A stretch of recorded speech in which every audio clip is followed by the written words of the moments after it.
అందరికీ నమస్తే. నేను మీ పండరి. మొత్తానికి తెలంగాణ రాష్ట్రంలో మరొక్కసారి అనిశ్చితి, మరొక్కసారి శాంతి భద్రతలకు విఘాతం, మరొక్కసారి ధర్నాలు, మరొక్కసారి రాస్తారోకోలు చూస్తున్నాం. గత 2 రోజులుగా సోషల్ మీడియాలో జరుగుతున్నటువంటి ఈ నిరుద్యోగుల ధర్నా అయితేనేంది, గాంధీ ఆసుపత్రిలో ఈరోజు నిరుద్యోగుల కోసం కొట్లాడుతున్నటువంటి ఒక వ్యక్తి ఆమరణ నిరాహార దీక్ష చేస్తున్నటువంటి మోతీలాల్ నాయక్ను పరామర్శించేందుకు, లేకపోతే ఆయనకు మద్దతుగా వస్తున్నటువంటి లీడర్ల నుంచి కొన్ని వాక్యాలు, తర్వాత అక్కడ జరుగుతున్నటువంటి డ్రామా అంతా కూడా మనం చూస్తున్న పరిస్థితి. దీనిపై అసలు మాట్లాడేందుకు తెలంగాణలో ఈరోజు ప్రజాపాలన పేరిట వచ్చినటువంటి కాంగ్రెస్ను ఈరోజు గద్దెల నిలబెట్టిన నిరుద్యోగులకి ఈ పరిస్థితి ఎందుకు వచ్చింది? అసలు వాళ్ళని ఎవరైతే వాడుకొని ఈరోజు పదవులు పొందినటువంటి నేతల స్టాండ్ ఏంటి? దీన్ని అన్ని కూడా చర్చించింది. మనతో పాటు సీనియర్ పొలిటికల్ అనలిస్ట్ విజయ్ గారు మనతో ఉన్నారు. నమస్తే. నమస్కారం. రైట్, చూస్తున్నాం గత 2 రోజుల నుంచి చూస్తున్నాగా మొత్తం ఈరోజు రాష్ట్ర వ్యాప్తంగా నిరుద్యోగుల నినాదాలతో మారుమోగుతూ ఉంది. రాష్ట్ర వ్యాప్తంగా ఈరోజు నిరుద్యోగుల ఒక విధంగా చెప్పాలంటే వాళ్ళు ఆర్తనాదాలు కూడా చేస్తున్నటువంటి పరిస్థితి. ఎందుకన్నా ఈ పరిస్థితి ఏంటి? నిజంగా వాళ్ళని ఎవరు కాపాడాలి? ఈరోజు ప్రభుత్వం నుంచి ఒక మాట లేదు, మంత్రుల నుంచి ఒక మాట లేదు. కనీసం 5-6 ఈ రోజు 6 నుంచి 7 రోజుల మధ్య అవుతుంది ఆయన నిరాహార దీక్ష చేయబట్టి ఎవరైతే మోతీలాల్ నాయక్. మరి ఏంది ఈ పరిస్థితి? ఇట్నే కొనసాగుతుందా? నిరుద్యోగులకు న్యాయం ఈ ప్రభుత్వంలో దక్కుతుందా? కాంగ్రెస్ పార్టీ చేసినటువంటి వాగ్దానాలు మొత్తం నెరవేర్చకపోవడంతో వచ్చినటువంటి సమస్య ఇది. అధికారంలోకి రావటానికి వాళ్ళు ఇష్టం ఉన్నటువంటి హామీలు ఇవ్వడము, రకరకాలుగా ప్రలోభ పెట్టడము, అప్పుడున్నటువంటి నిరుద్యోగులలో చిన్న చిన్న సమస్యలను కూడా ఆసరాగా చేసుకొని రెచ్చగొట్టినటువంటి సందర్భం కనిపించింది. ఎన్నికల ముందు రెచ్చగొట్టడంతో నిరుద్యోగులంతా కూడా కాంగ్రెస్ పార్టీ తోటి ర్యాలీ అయినారు. వాళ్ళు రాహుల్ గాంధీ దాదాపు అశోక్ నగర్ చౌరస్తాకు పోయి నిరుద్యోగులతో మాట్లాడారు. నిత్యం అనునిత్యము అప్పుడు పిసిసి అధ్యక్షుడిగా ఉన్నటువంటి వ్యక్తి మొత్తం నిరుద్యోగులని రెచ్చగొట్టేటువంటి కార్యక్రమం పెట్టినటువంటిది.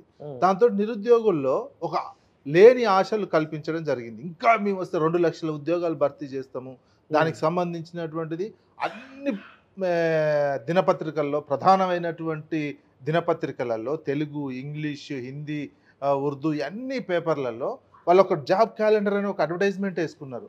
విత్ అప్పుడున్న సిఎల్పి లీడర్ బట్టి విక్రమార్క, అదేవిధంగా పిసిసి అధ్యక్షుని సంతకంతో ఒక పెద్ద first page full colour page ad, ఏ రోజు ఏ డేట్న మేము గ్రూప్ నోటిఫికేషన్లు ఇస్తాము, ప్రభుత్వ ఉద్యోగాలు ఎట్లా ఇస్తాము ఏంది అనేది ఒక క్యాలెండర్ విడుదల చేశారు. అదే క్యాలెండర్ విడుదల చేయమని డిమాండ్ కదా. ఇప్పుడు మీరు ఇప్పటికీ 6 నెలలు దాటిపోయింది. ఈ సంవత్సరం ఎండింగ్ వరకు 2 లక్షల ఉద్యోగాలు భర్తీ చేస్తా అని హామీ ఇచ్చినటువంటి ప్రభుత్వం ఈ 2 లక్షల ఉద్యోగాల భర్తీకి కనీసం దానికి సంబంధించిన నోటిఫికేషన్స్, దానికి సంబంధించినటువంటి వర్క్, ఖాళీలకు సంబంధించినటువంటి వర్క్, ఏ వర్క్ జరగట్లేదు. దాంతో నిరుద్యోగుల్లో ఒక అసంతృప్తి రోజంత పెరిగిపోయినటువంటి సిచ్యువేషన్ కనిపిస్తుంది. నిరుద్యోగులు ఉద్యోగాల భర్తీతో పాటు వాళ్ళు ఇంతవరకు గ్రూప్ 1కు సంబంధించినటువంటి ఒక్కటే కొన్ని పోస్టులు పెంచి నోటిఫికేషన్ ఇవ్వడం జరిగింది. మిగతా ఏవి కూడా ఈ గవర్నమెంట్ వచ్చిన తర్వాత కొత్తగా నోటిఫికేషన్స్ వేసి ఉద్యోగాల భర్తీకి సంబంధించినటువంటి కార్యక్రమం జరగలేదు. 2 లక్షల ఉద్యోగాలు ఇస్తాము డిసెంబర్ వరకు అంటే ఇప్పటికి 6 నెలలు అయిపోతే ఇంకో 7వ నెల నడుస్తున్నటువంటి సందర్భంలో మిగతా నెలల్లో అసలు నోటిఫికేషన్లు ఎట్లా, ఫలితాలు ఎప్పుడు, ఇటువంటి గందరగోళం, ఒక అన్రెస్ట్ నిరుద్యోగుల్లో ఈ 7 నెలలకే ఈ రకమైనటువంటి అన్రెస్ట్ రావడానికి ఏంటంటే ఇచ్చిన మొత్తం యూజ్ చేసుకొని అధికారంలోకి రావడం జరిగింది. నిరుద్యోగులు అదే నిరుద్యోగుల్లో ప్రతి నిరుద్యోగిని రెచ్చగొట్టి ఆ నిరుద్యోగి మళ్ళీ ఊర్లలో పోయి వాళ్ళ తల్లిదండ్రులకు చెప్పి, చుట్టూన్నోళ్ళకి చెప్పి ఓట్లు వేయించినటువంటి సిచ్యువేషన్ ఉండే ఎలక్షన్ సమయంలో. వాళ్ళ ఆశలన్నీ, వాళ్ళ తల్లిదండ్రుల ఆశలన్నీ కూడా అడియాసలు అయిపోయినాయి.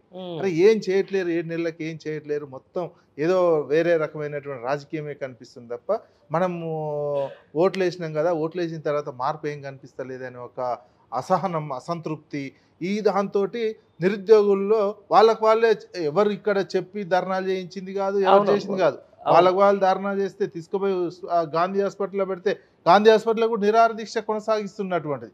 ఇంకా ఆ తర్వాత గ్రూప్ 1 ఇంటర్వ్యూలకు సంబంధించిన 1:100 పిలవాలంటే వీళ్ళు 1:50 పిలుస్తున్నవారు. అదే గ్రూప్ 2, గ్రూప్ 3 పోస్టులు పెంచాలని ఆందోళన. అంటే ఓ రకమైనటువంటి నిరంతరం రాష్ట్రంలో ఓ రకమైనటువంటి ప్రజల ఆగ్రహంతో నిరసనలు ధర్నాలతో హోరెత్తిపోతున్నటువంటిది. తెలంగాణ తెలంగాణ Right. నిరంతరం ఎవరో ఒకరు సెక్రటేరియట్ ముట్టడిస్తున్నారు, అవును. నిరంతరం ఎవరో ఒకరు ఇందిరా పార్క్ దగ్గర ధర్నాలు చేస్తున్నారు, అవును. నిరంతరం రోజు ఒకరు ముఖ్యమంత్రి ఇంటి దగ్గర ధర్నాలు, అవును. రోజు ఒక గ్రూప్ పోయి గాంధీ భవన్ లో ధర్నాలు. అవును. ఈ రకమైనటువంటి ధర్నాల అయిపోయింది తెలంగాణ 7 నెలలకే. ఎందుకు వీళ్ళు ఇచ్చినటువంటి హామీని ఏది కూడా నెరవేర్చలే. ట్రాన్స్ఫర్లకు కావచ్చు, అదేవిధంగా ఉన్నటువంటి ఆశా వర్కర్లు కావచ్చు, గురుకుల పారిశుద్ధ్య పాఠశాల కార్మికులు టీచర్లు. కావచ్చు, సర్పంచులు కావచ్చు, గురుకులకు సంబంధించిన టీచర్లు కావచ్చు, ఎవ్వరు చూసినా పూర్తి అన్రెస్ట్ తోటి, ఒక అసంతృప్తితోటి, ఈ టీచర్ల ట్రాన్స్ఫర్లకు సంబంధించినటువంటి నిన్న నుంచి చూస్తున్నటువంటి వాళ్ళు కూడా పూర్తి అసంతృప్తితో ఉన్నటువంటిది. ఎన్నో ఒక్కొక్క చోట నిరసన. ఎందుకంటే వీళ్ళందరూ ఉపయోగపడ్డారు ఎలక్షన్ టైం.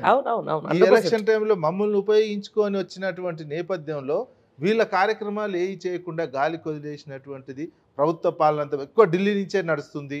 ఢిల్లీ లేదా ఆంధ్రప్రదేశ్ నుంచి నడుస్తున్నట్టే కనిపిస్తుంది అనేది వచ్చి వీళ్ళు ఏమంటే నిరసన కార్యక్రమాలకు ఇంక ఇది పొలిటికల్గా అన్ని పార్టీలు ఏం టేకప్ చేయలే. ఇంకా వాళ్ళకు వాళ్ళు వస్తున్నటువంటి అంశం. మరి ఇటువంటి సందర్భంలో కోదండరామ్ గారు మాట్లాడాలి.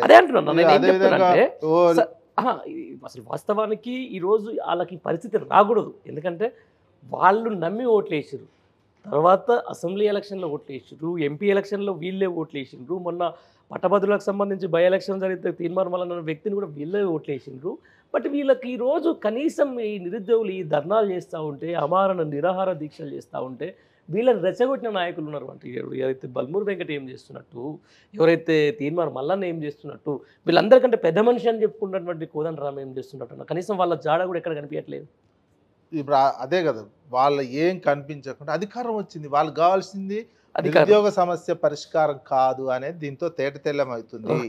ఈ నిరుద్యోగ సమస్య పరిష్కారం కాదు, వాళ్ళ రాజకీయ ప్రయోజనాల కోసమే అప్పుడు ఉన్నటువంటి దాంట్లో ఉద్యోగులను రెచ్చగొట్టిరు అనేది చాలా క్లియర్ గా అర్థమవుతుంది కదా. దీని మీద ఇప్పుడు కోదండరామ్ గారు స్పష్టం చేయట్లేరు. బల్మూరు వెంకట ఎమ్మెల్సీ వచ్చింది, ఆయనను ఎమ్మెల్సీగా తిన్మార్మలను ఎమ్మెల్సీకి గెలిపించారు.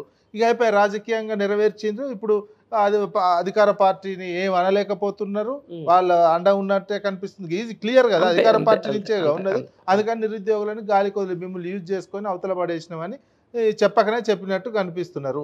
ఇప్పుడు వాళ్ళు ఇప్పుడు కూడా అంతే స్థాయిలో అప్పుడున్నట్టే మాట్లాడితే వాళ్ళ చిత్తశుద్ధిని శంకించాల్సిన అవసరం ఉండేది.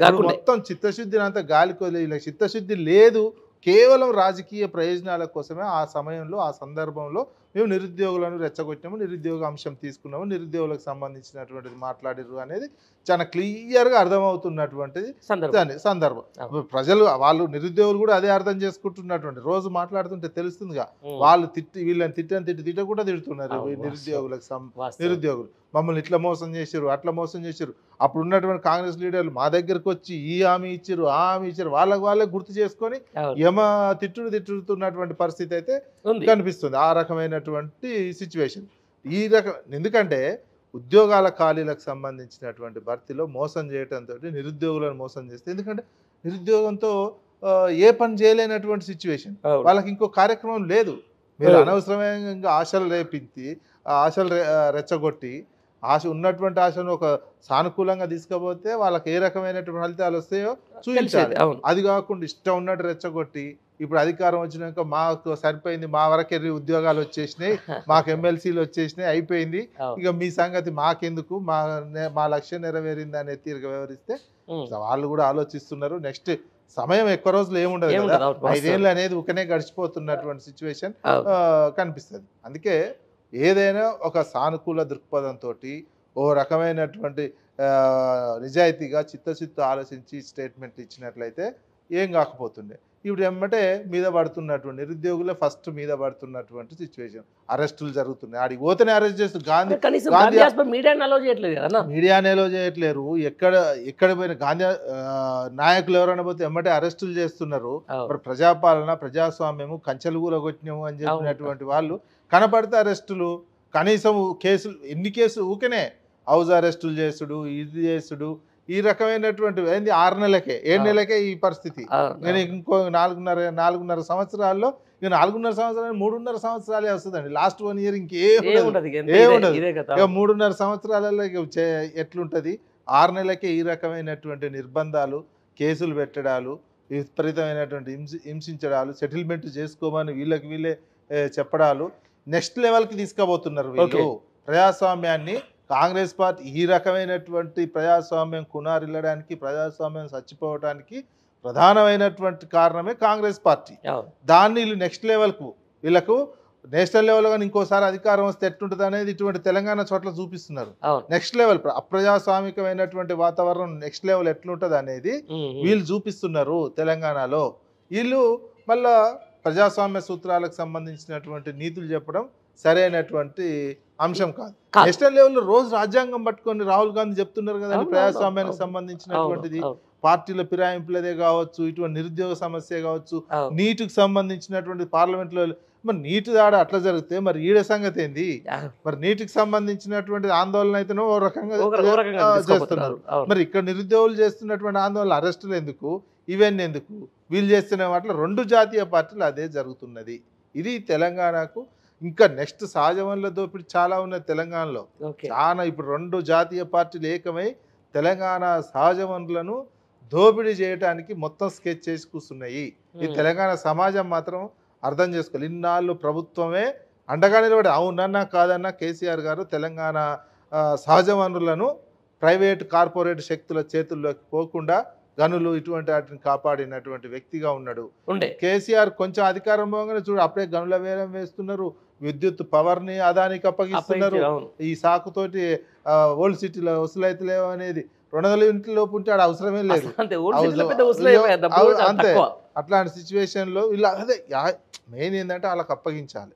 వాళ్ళ కనుసన్నాల్లో కార్పొరేట్ కనుసన్నాల్లోనే మన తెలంగాణ రాజ్యం ప్రజాస్వామ్యం నడుస్తుంది అనేది మాత్రం చిన్నగా అర్థమవుతుంది.